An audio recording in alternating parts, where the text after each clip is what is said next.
Welcome back to the place where money talks and fraud screams.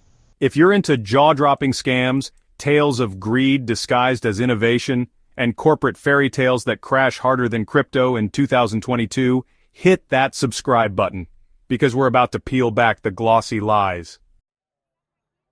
Today we uncover the scandal of a company that promised to revolutionize healthcare with a single drop of blood, Theranos.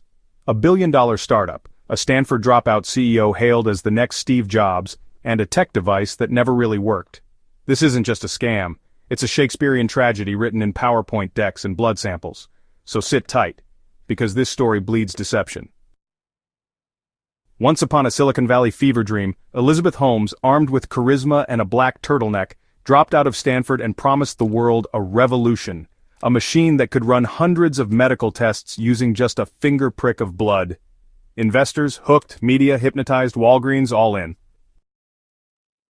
But behind closed lab doors, Theranos' device, called Edison, barely worked. Employees whispered, data was fudged, results were inconsistent, and anyone who questioned the vision, silenced or fired.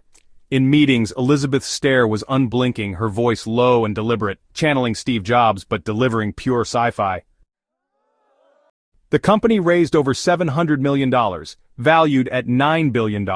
But there was one small problem. It was all built on lies, fake demos, manipulated test results, patients misdiagnosed, real lives affected. Enter John Carreyrou, a Wall Street Journal reporter who didn't drink the Kool-Aid.